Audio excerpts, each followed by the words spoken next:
What's going on, guys? We have some massive breaking news. We have a UFC 317 main event, International Fight Week, and really the entire card Dana White announced.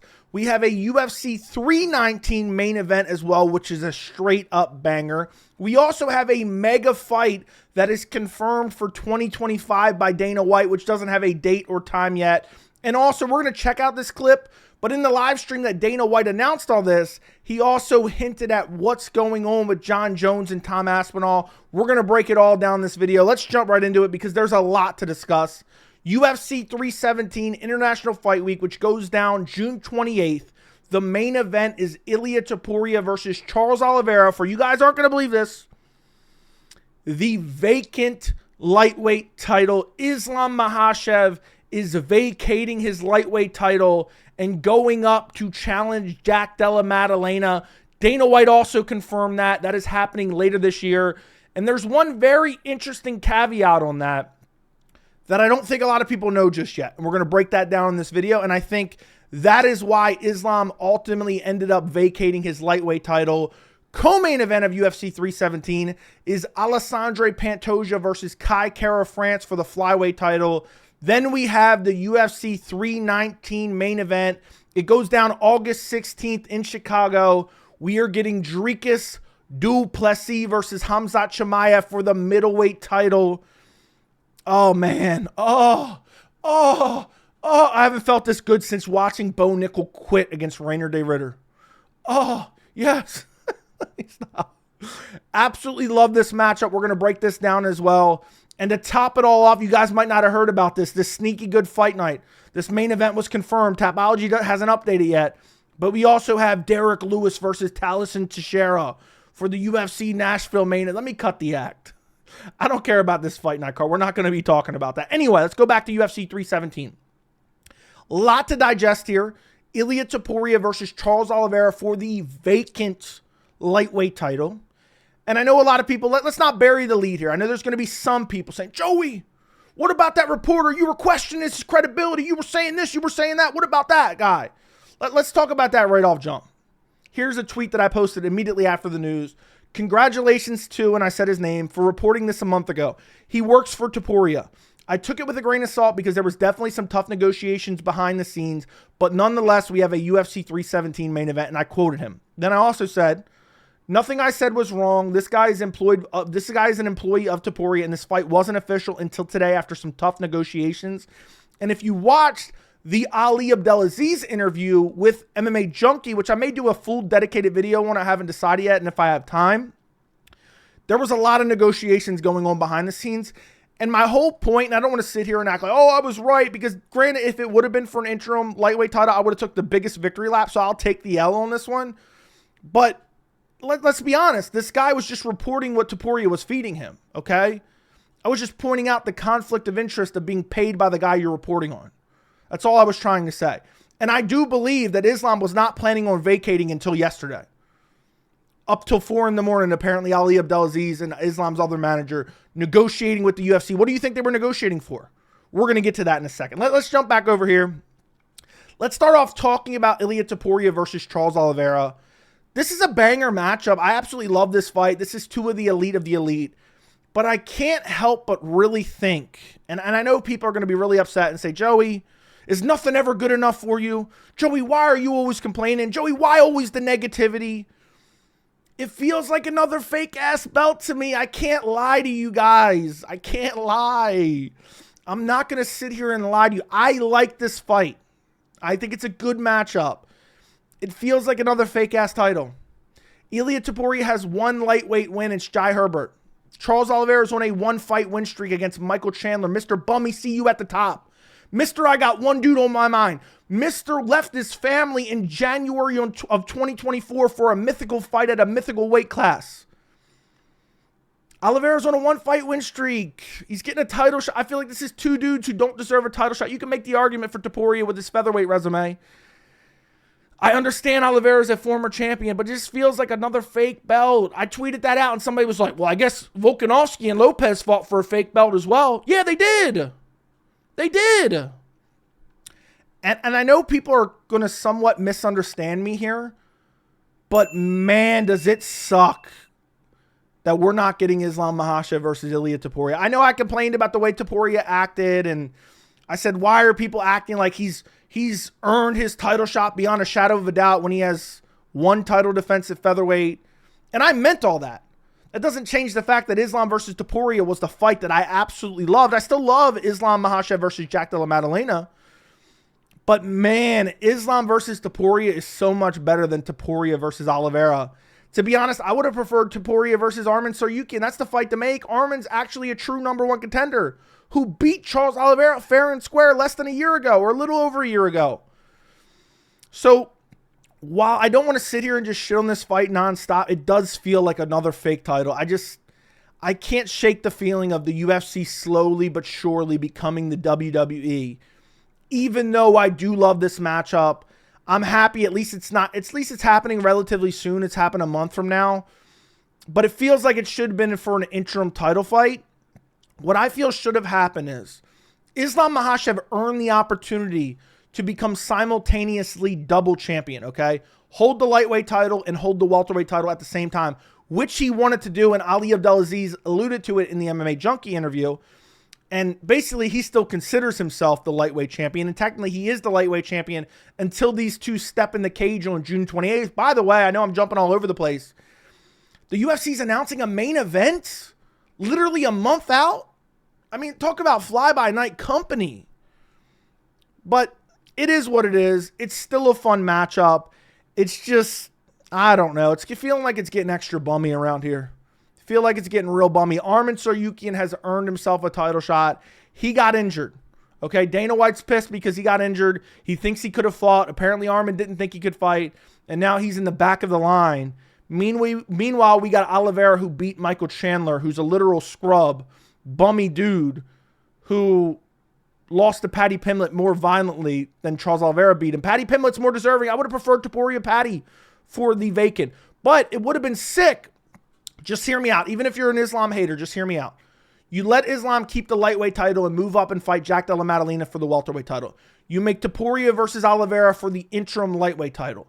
If Islam wins the welterweight title, he can choose to either vacate the lightweight or go back down and defend the lightweight title again against Topuria or Oliveira. Or if he loses, he can go back and fight them later.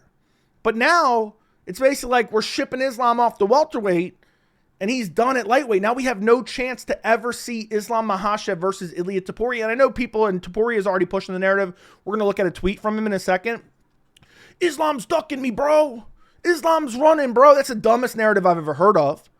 That is the absolute dumbest narrative I've ever heard of, but we'll break that down in a second. But let's talk about him vacating the title. And I might make a dedicated video on this because I don't want to spend 15 minutes breaking it down. There is one very interesting caveat to Jack Della Maddalena versus Islam Makhachev. Now, I believe, and it's hard to really truly know what was going on behind the scenes, but here is my best educated guess based on the information we have available to us about what was going on behind the scenes. First off, the UFC was sending out offer letters to everyone that could possibly main event UFC 317. Magomed Ankalaev accepted a fight with Alex Pereira. Alex Pereira turned down the fight. By the way, back of the line, he's demanding Brazil. That's sarcasm. That's being satirical.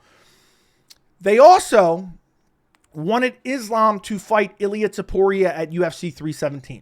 Now, apparently, when Hunter went to Dagestan, Islam agreed, if Belal beats JDM, I'll fight Ilia Topuria at 317. If Belal loses the JDM, I want to go up and fight Jack Della Maddalena for a second title.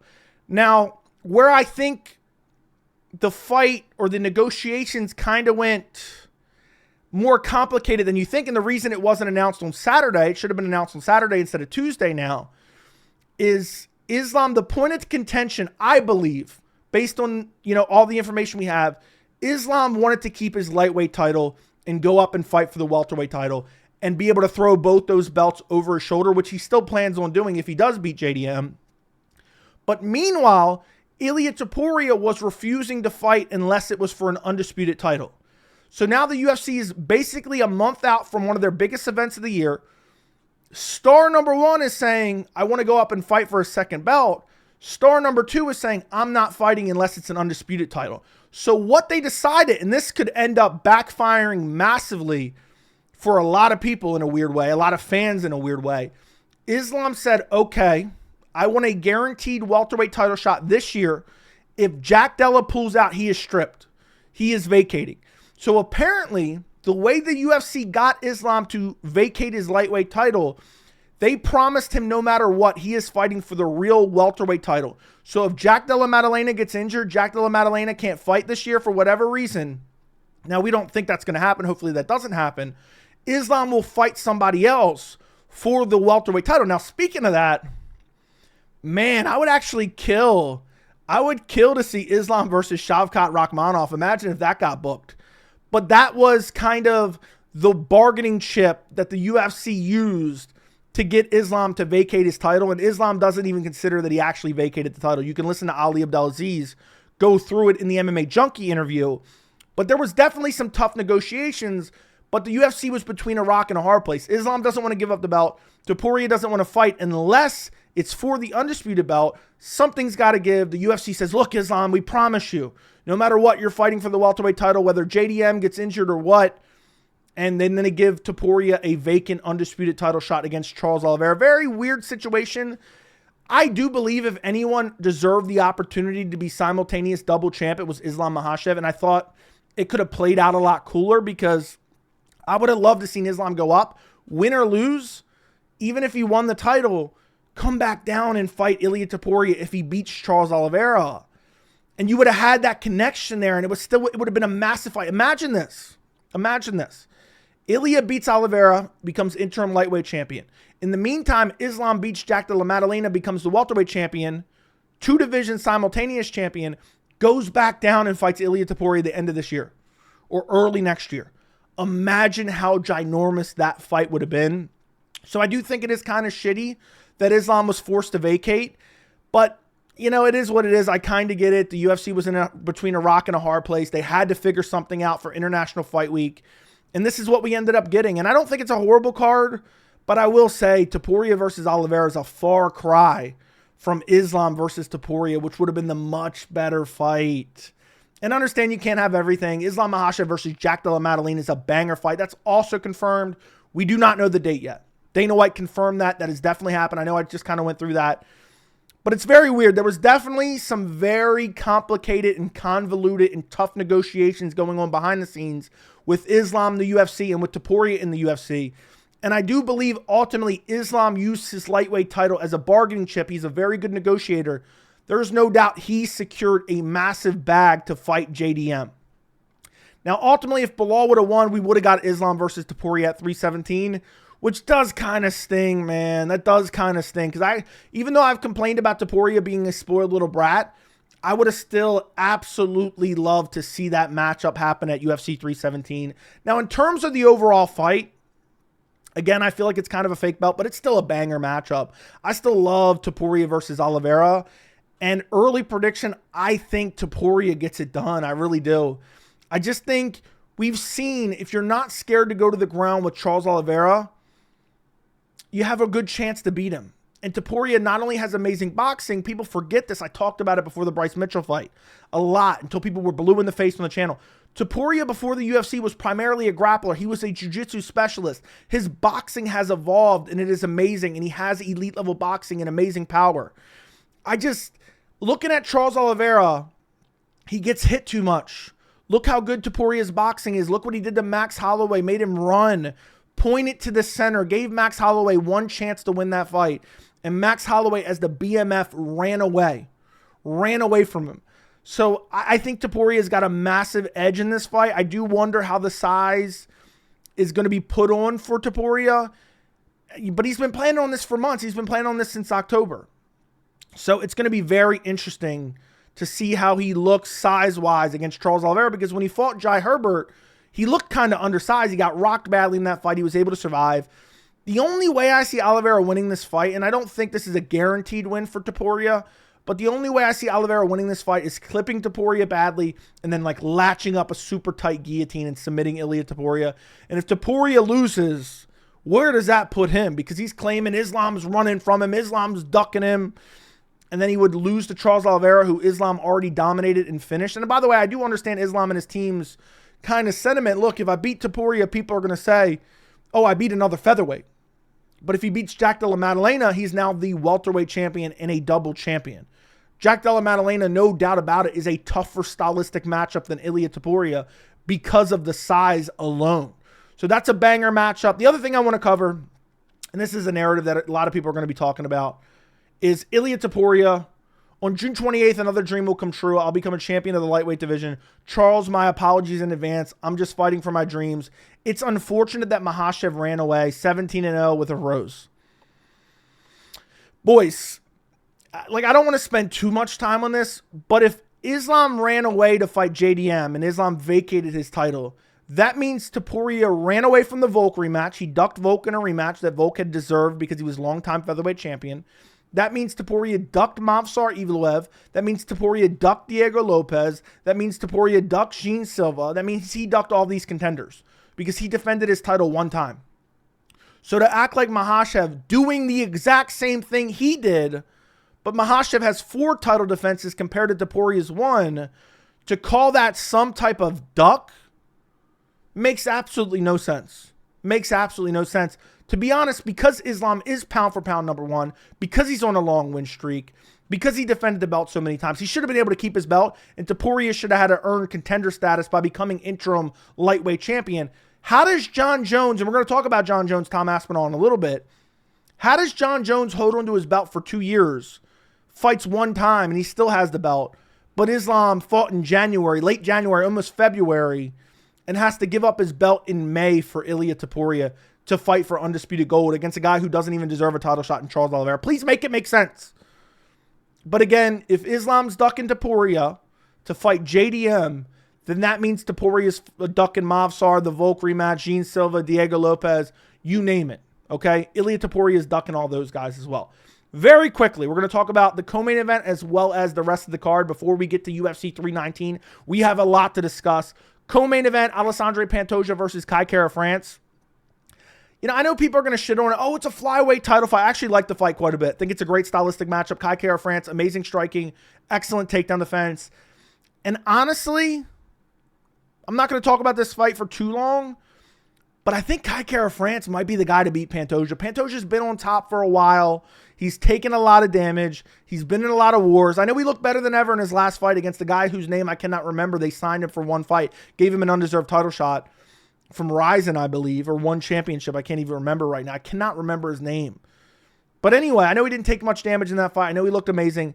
I just think, you know, everyone's bound to lose eventually, and I think Kai Kara France has the stylistics, you know, skills to beat Pantoja. So right now, immediate early prediction for the flyweight title, I'm going Kai Kara France. I think he gets it done. Nasty power, nasty striking, unbelievable takedown defense. Now, the rest of the International Fight Week card. Featured fight on the card, we have Paulo Costa versus Roman Kopylov. I got to be honest, and again, I'm not just sitting here trying to be negative by any means. I don't give a fuck about any Paulo Costa fight. Am I crazy for thinking that? I just don't care. So this is an okay matchup. Don't care about Costa. 4th fight down. Beneil Dariush versus Renato Moicano. This is a rebooking of a fight that was supposed to happen earlier this year. I believe the January card when Moicano got called up because Arman pulled out. Banger matchup. Great fight in the lightweight division. Makes perfect sense. Really interesting stylistic clash. Really like that fight. Next fight down. We already knew about this for a while. Brandon Royval versus Manel Kape. This is going to be most likely a #1 contender fight, especially for Manel Kape. Maybe Manel Kape can get a win without cheating right before the finish. Great flyweight matchup. And lastly, and they were assuming these are main card fights. We don't know what's going to be thrown off here because this is 6 fights. There's usually 5 fights on the main card. Lastly, we have Jack Hermanson returning against Gregory Rodriguez. Love this fight as well. In terms of early predictions for the whole card, if you want it, I'm not going to waste that much time on it. Jack Hermanson, Brandon Royval, Dariush, Kopylov, and then I already went through the main and co-main event. I'm going Topuria as well as Kai Kara France. Next thing I want to check out, okay? We got a lot to check out. UFC 319, August 16th, Dricus Du Plessis versus Khamzat Chimaev.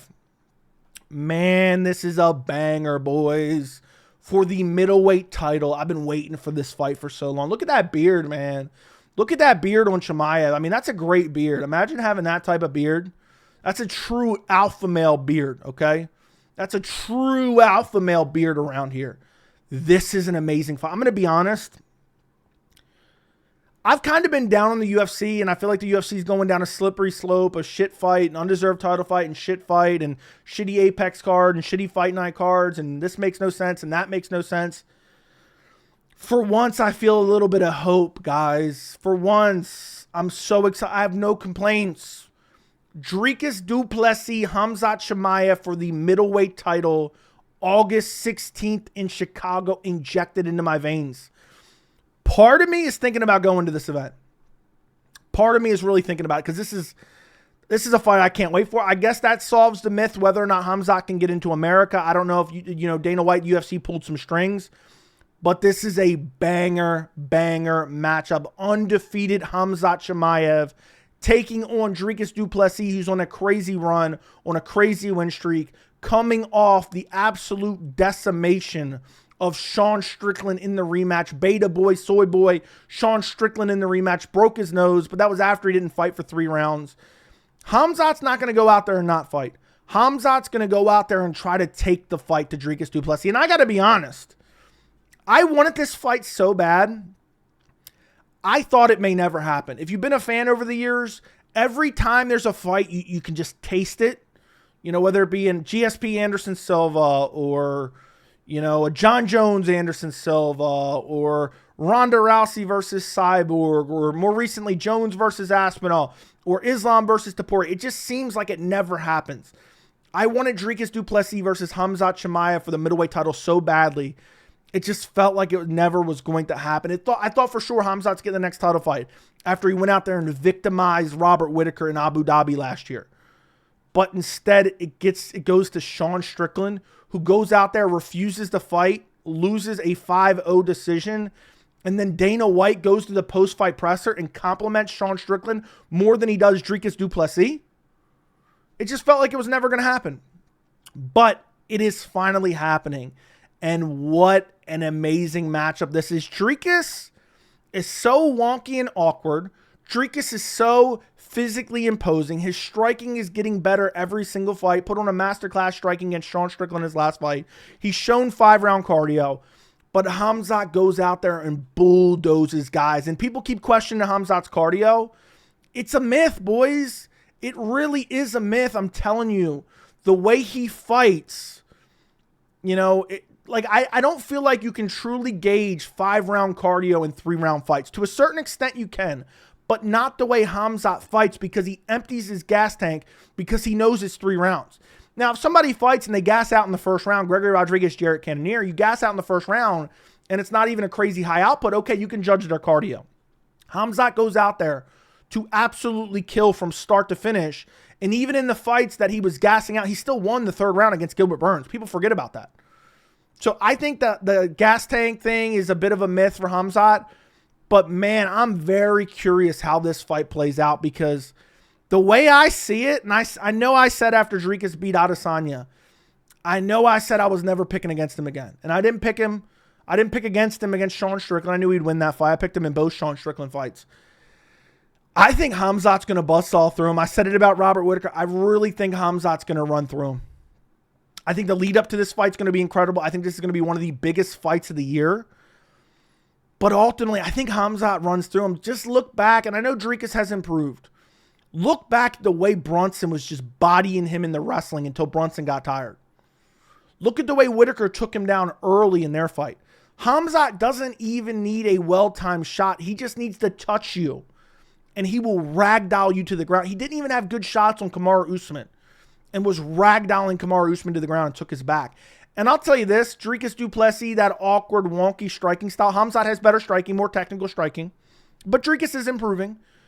But you can get away with that wonky, awkward striking and taking damage when you're super durable and you refuse to quit. Some guys will take damage, they'll get beat up, and they will come back and win. Dricus Du Plessis, he can take any amount of damage. He will keep fighting to the end. Some guys, like Bo Nick, will just fold up and quit like a little bitch. Dricus isn't going to quit. But with that being said, there's only so much you can do when you're in a rear naked choke. And I really see this, and this is the way I've seen it for a long time. I really believe that Khamzat Chimaev will find a submission on Dricus, most likely a rear naked choke. I don't think Dricus is going to tap. I see this fight, first or second round, Khamzat Chimaev, rear naked choke, choking Dricus out cold. Dricus can get away with being super sloppy on the feet, but if you're sloppy on the ground and you have a guy that has the wrestling that Khamzat Chimaev has and has the submission ability and BJJ skills that Khamzat Chimaev has, if you end up in a bad position, you end up in a rear naked choke, will and grit and determination can't save you from being choked unconscious. You know, if you can get your fingers in there and you can kind of tough it out until maybe they gas out, sure. But I just don't, I think Khamzat's going to go out there and ragdoll Dricus Du Plessis and become the new middleweight champ. I just don't see anybody beating Khamzat Chimaev. Dricus is going to have to weather the early storm and pray Khamzat gasses. I don't think that's going to happen. I think Khamzat, I look at Dricus' wrestling in that Derek Brunson fight. I look at some of these sloppy exchanges he's had over the course of his career.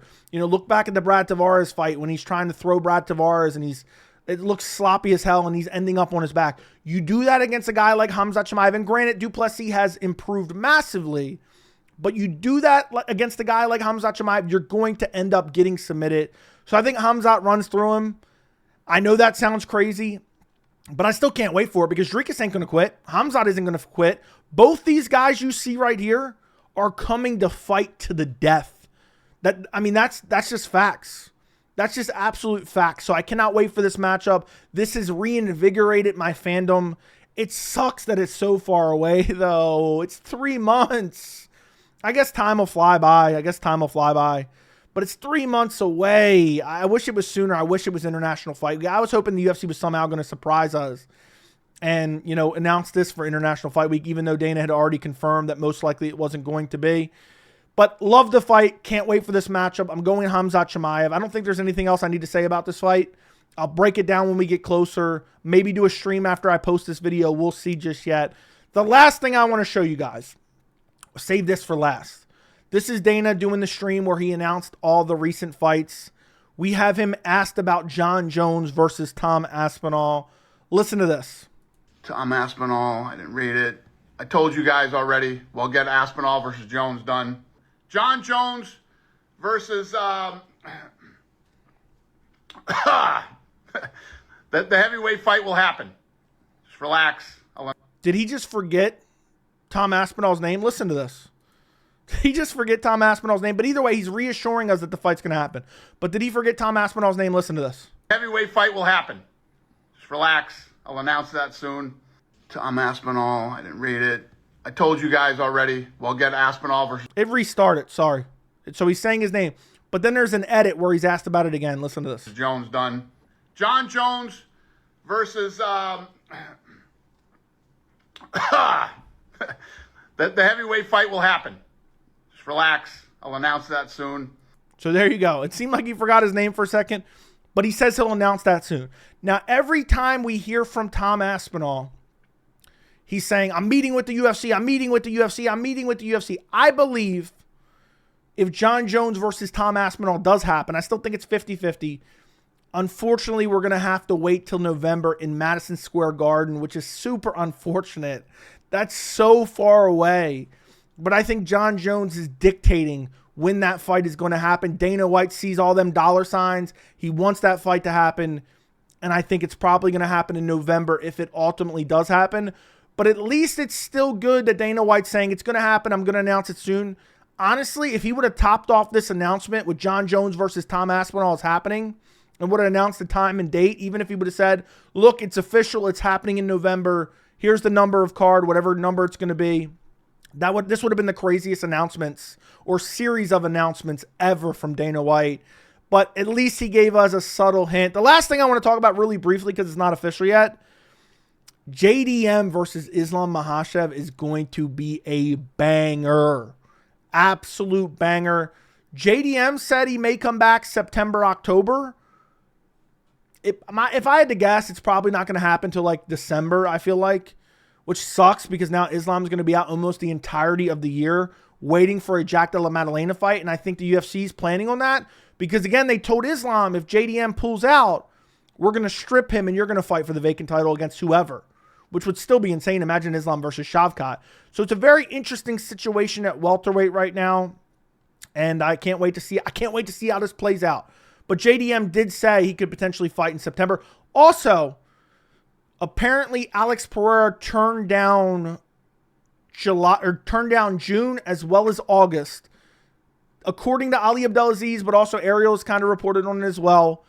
And so apparently that's now going to happen in Abu Dhabi because Magomed Ankalaev has tweeted out, hopefully Chama Boy accepts for Abu Dhabi. So now people are going to be saying, man, he's demanding Abu Dhabi again. So it looks like we kind of have a general idea of how the rest of the year is going to play out.